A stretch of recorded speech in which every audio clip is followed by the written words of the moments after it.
ఇది మహాశివరాత్రి సందర్భంగా శ్రీశైలం దేవస్థానంలో శ్రీకృష్ణరాయబారం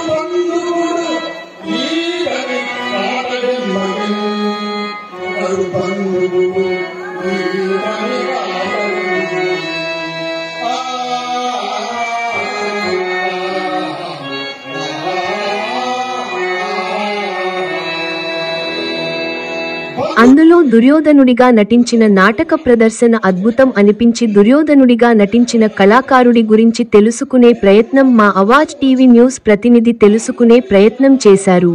అప్పుడు తెలిసాక ఆశ్చర్యం కలిగింది.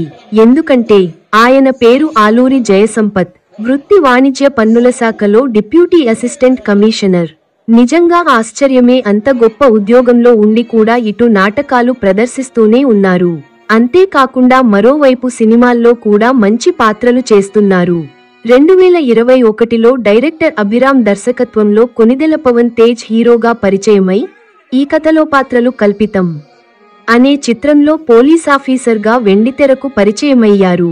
2022లో అయాన్ ఆర్ట్ ప్రొడక్షన్ బ్యానర్పై డైరెక్టర్ రామ్ కుమార్ గారు నిర్మించిన నలుగురితో నారాయణ చిత్రంలో హీరోగా, నేత్ర సినిమాలో హీరోయిన్ బావగా, కథ మారింది, జనం తదితర సినిమాల్లో కీలక పాత్రల్లో నటించారు. వీరు శ్రీ వేల్పుల నాగేశ్వరరావు గారు నిర్మించిన గోదారి గంగ షార్ట్ ఫిల్మ్లో ప్రధాన పాత్రలో నటించారు. ఈ చిత్రం హుబ్లీ, విశాఖ చంబల్ ఫిల్మ్ ఫెస్టివల్స్లో అవార్డులు పొందడం విశేషం. ప్రముఖ రంగస్థల హార్మోనిస్ట్ శ్రీ కోటి వీరాచారి గారు జయసంపత్ గారి ప్రతిభను గుర్తించి వీరిని పౌరాణిక నాటకాలు వేయమని ప్రోత్సహించారు.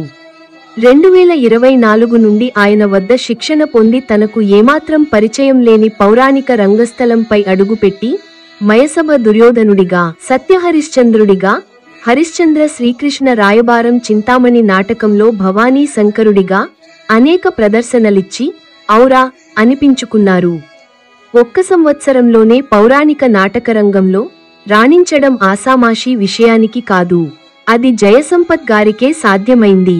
2024, 2025 సంవత్సరాలు మహాశివరాత్రి పర్వదినాలలో శ్రీశైలం మల్లికార్జునుని సన్నిధిలో మయసభ, శ్రీకృష్ణరాయబారం నాటకాలు ప్రదర్శించి భక్తులను రంజింపజేశారు.